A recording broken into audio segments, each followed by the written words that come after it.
Nang marinig naman ni Teniente Gimo ang kanyang sinabi, agad din naman yung sumunod na para bang walang nangyayaring kakaiba. Habang kumakain ito, panay pa ang pakikipag-usap nito sa kanya ukol sa kanilang mga ginagawa sa duenyas. Ayon kay Teniente Gimo, kaya lang naman biglaan ang kanilang pagbisita sa tahanan ni Tadag sa kadahilan ng pinaghahanap sila ng kanilang mga kababaryo. Isa kasi ang kanilang pangkat sa mga napagbintangang pumatay sa isang pamilya na naninirahan sa lugar na yon. Mariin din itong inilahad sa kanila, totoo ang mga haka-haka ukol sa kanilang grupo. Dagdag pa ni Teniente Gimo, kaya lang naman nila nagawa ang bagay na yon, gawa ng masyado itong pakialamero sa kanilang lugar. Ilang beses na din nila yung pinagpasensyahan pero hindi pa rin ito nadadala. Pasensya ka na, Tadag, kung nakagawa man ako ng ganung bagay. Bugso lang yun ang aking damdamin. Kahit ikaw naman siguro, madadala ka rin lalo pat kung hindi ka nare-respeto ng taong nakapaligid sa'yo. Wika ni Teniente Gimo. Tama ka, Gimo. Ganyan nga ang gagawin ko.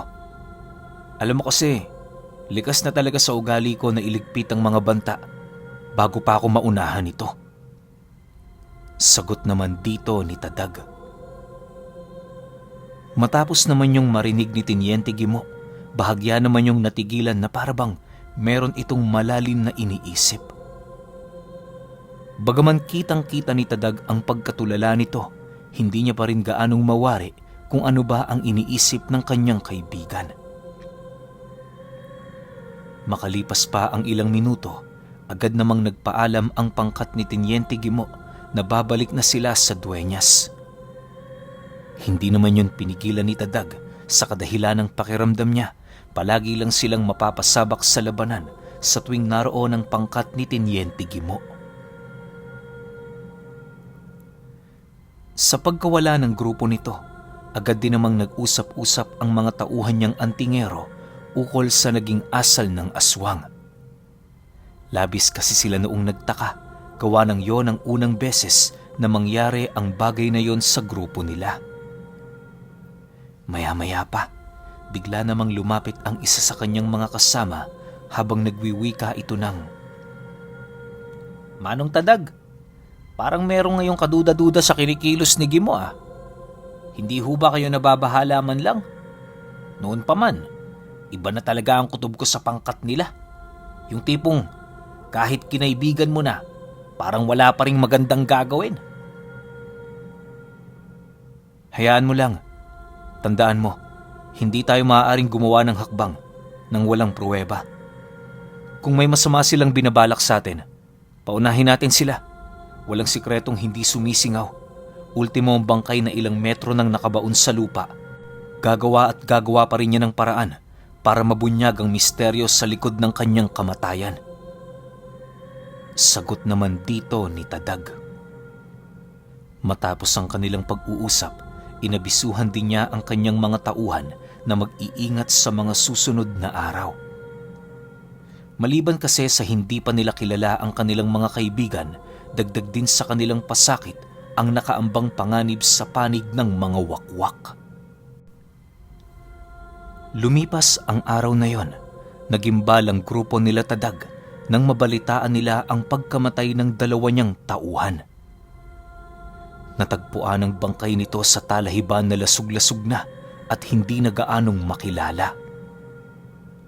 Pugot din ang mga ulo nito at wala yung anumang senyales na maaaring pinagkainteresan ng mga nilalang na nasa panig ng kaliwa. Dagdag pa ng mga taong nakakita, maaaring pinatay lamang ang mga ito ng mga taong may galit sa kanila. Matapos siyang malaman ni Tadag, agad naman siyang gumawa ng pagsusuri sa mga bangkay. Lahat ng mga kaibigan niyang engkanto na may posibilidad na makatulong ay kanya nang isinama para naman kahit papaano mapadali ang kanilang pag-iimbestiga.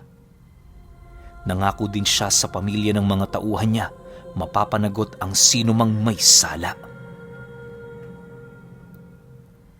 Habang sinusuri niya ang mga bangkay ng kanyang mga tauhan, tanging mga bakas lamang ng mga kamay ang kanyang nasilayan. Nasisiguro niyang hindi aswang ang mga ito, lalo pat mga ordinaryong kamay ng tao ang nakalapat sa bangkay. Dahil sa kanyang mga nalaman, minabuti niyang magtanong sa pamilya nito. Una niyang inalam kung meron ba yung kaaway o hindi naman kaya'y meron nang nagtangka sa buhay nito. Nang mailahad naman ang pamilya ng biktima na wala yung kaaway sa kanilang lugar, doon na nag-umpisang kutuban itong si Tadag. Hindi niya mawari pero ang pumapasok sa isip niya, kagagawan yon ng pangkat ni Tiniente Gimo. Habang tulala siyang nakatitig sa bangkay ng kanyang kasama, lumapit sa kanya ang diwatang nagbalat kayong diwata para kausapin siya ukol sa mga nangyari. Nang mapansin naman niya ang presensya nito, agad naman niya yung sinipat habang nananatiling tahimik.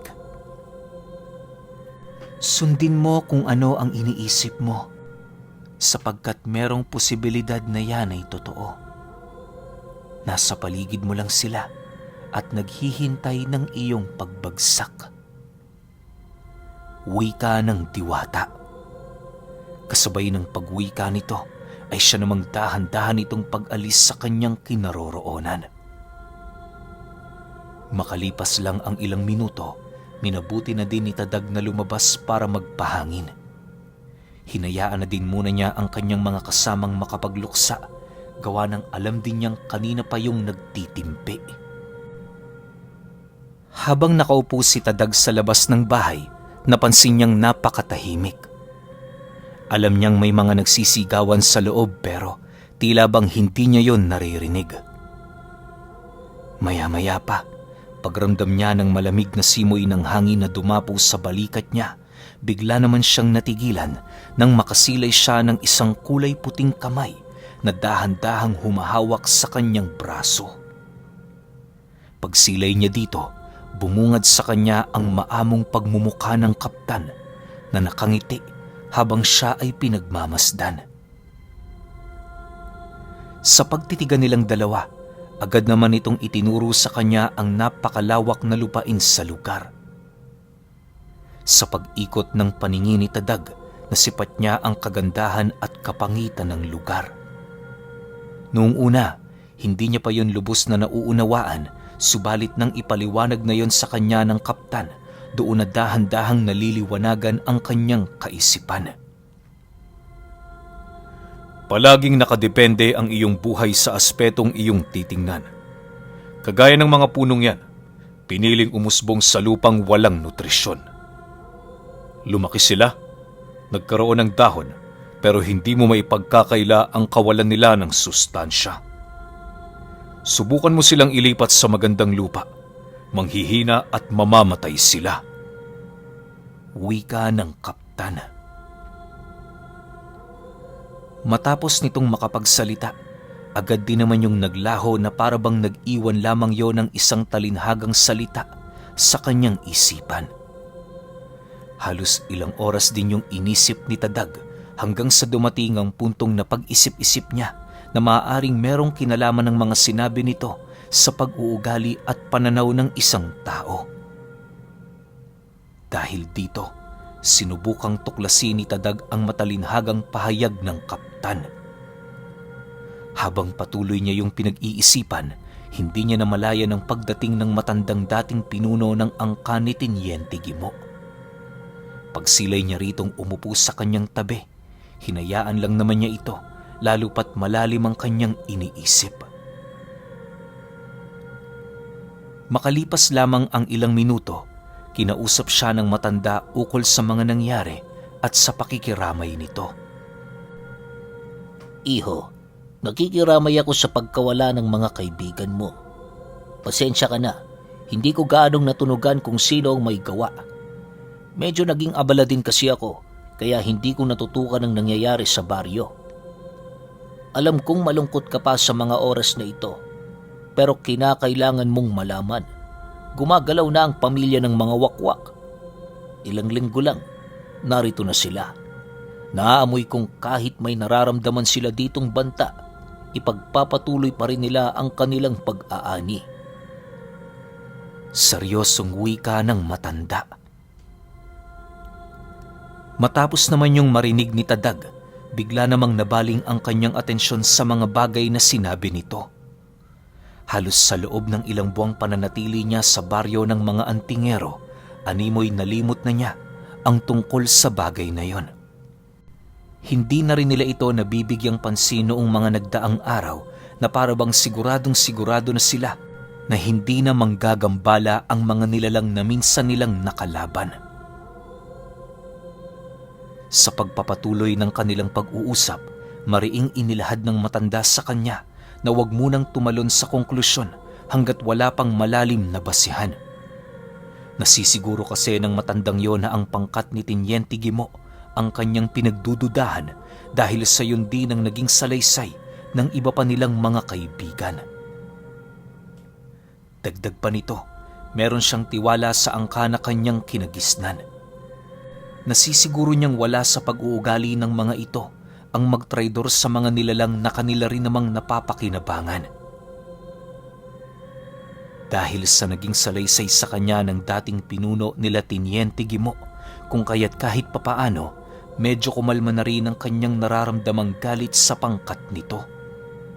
Ngunit gayon paman, hindi niya pa rin kayang maipagkaila ang mga naging pahayag ng aswang na nadakip nila.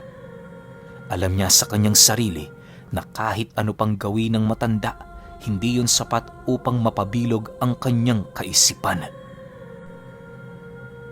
Matapos ang kanilang pag-uusap, agad din naman yung nagpaalam. Sa pagkawala nito, sakto namang lumapit sa kanya si Manong Kamat. Habang nakaupo sila sa bakuran, doon nila napag-usapan ang tungkol sa mabubuting alaala kasama ang kanilang mga kaibigan.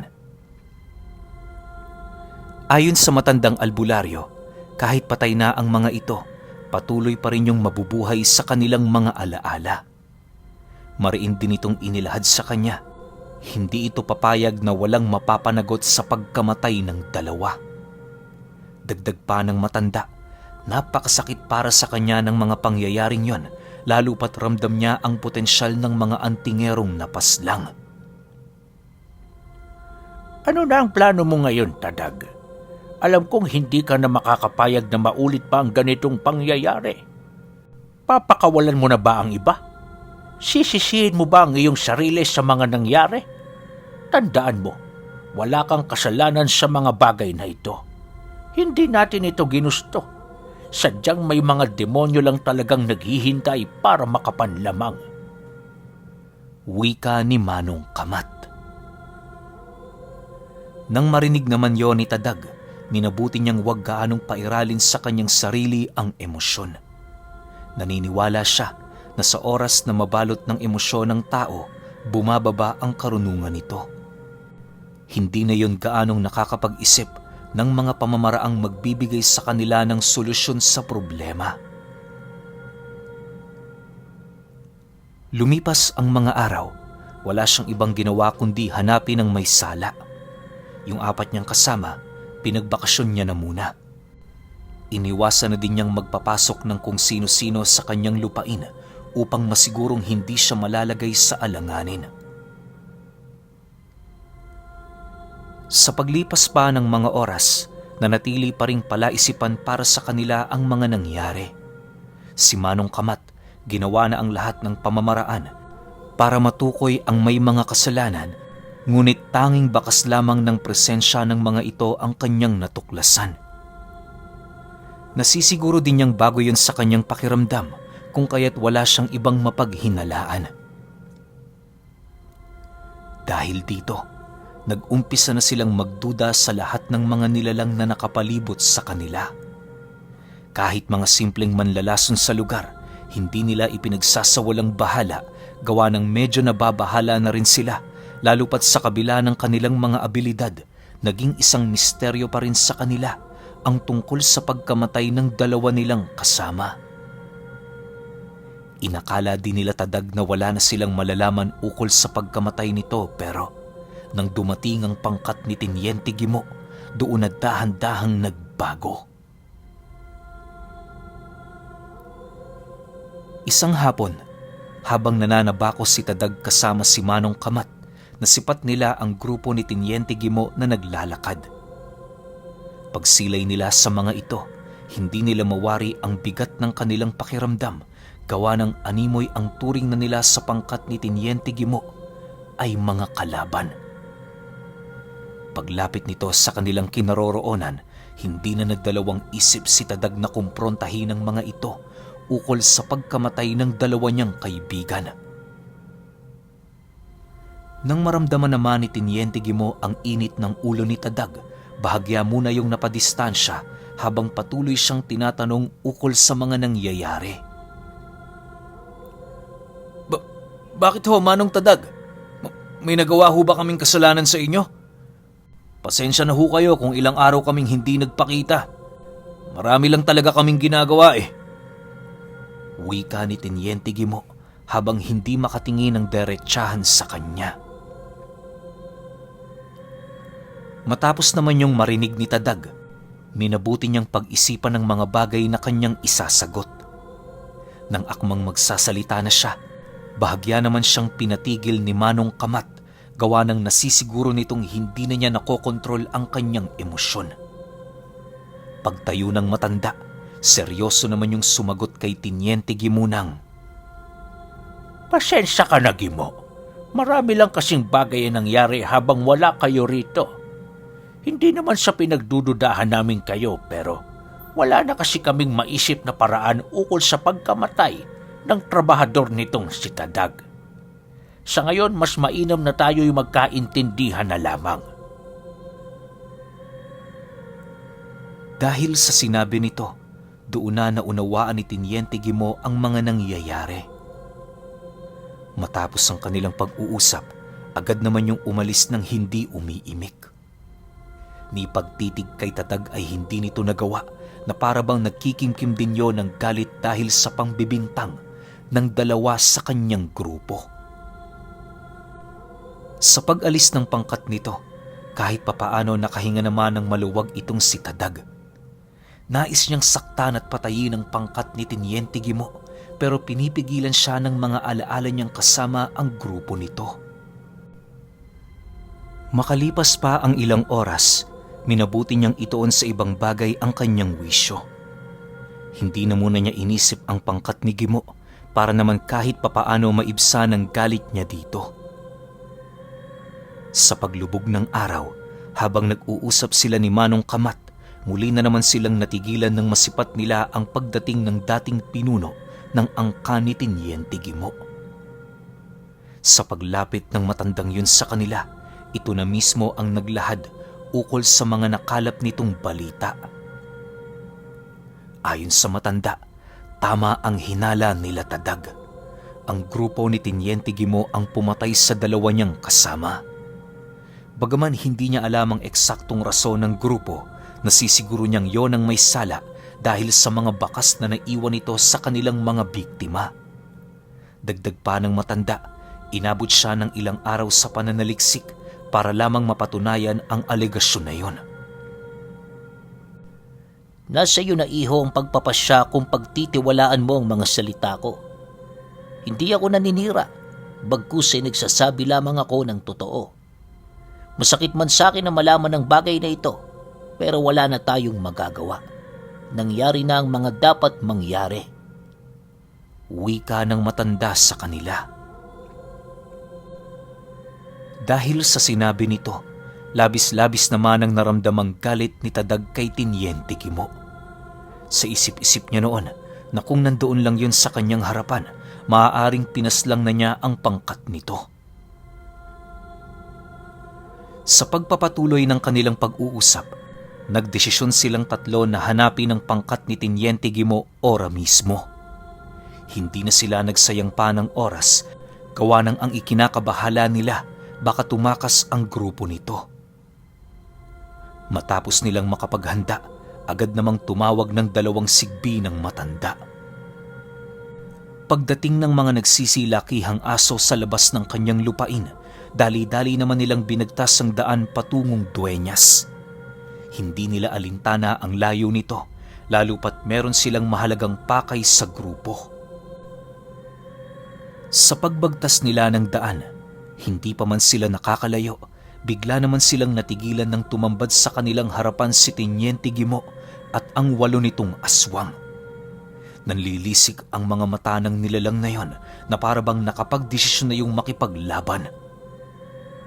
Makalipas lamang ang ilang minuto, kalmado naman yung nilapitan ni Tadag habang patuloy na pinagmamasda ng mga ito.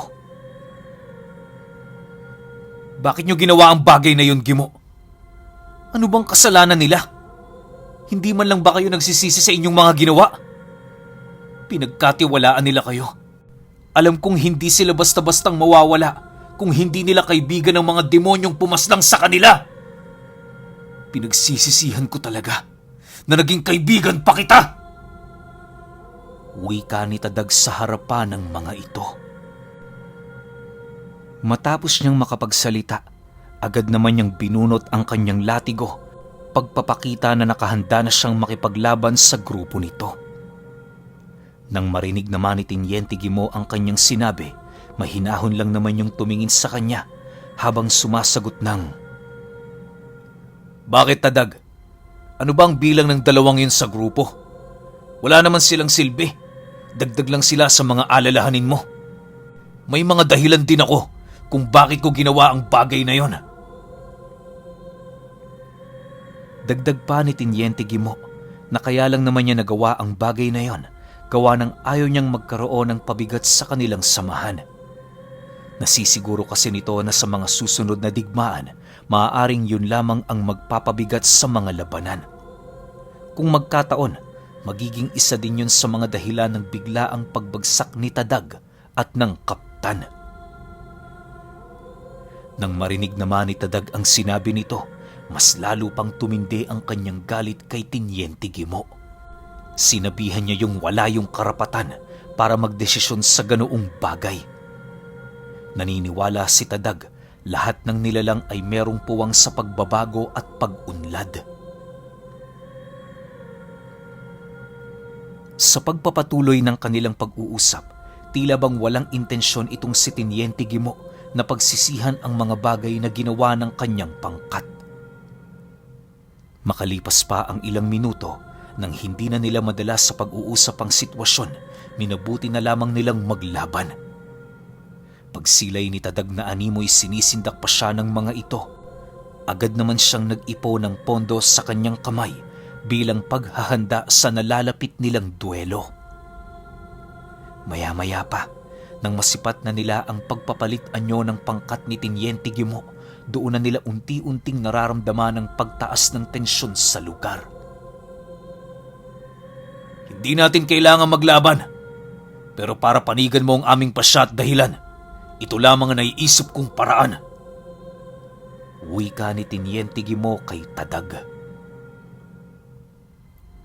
Kasabay ng pagwika nito, ay siya namang mabilis ang pagsukol sa kanila ng mga kasama nitong aswang.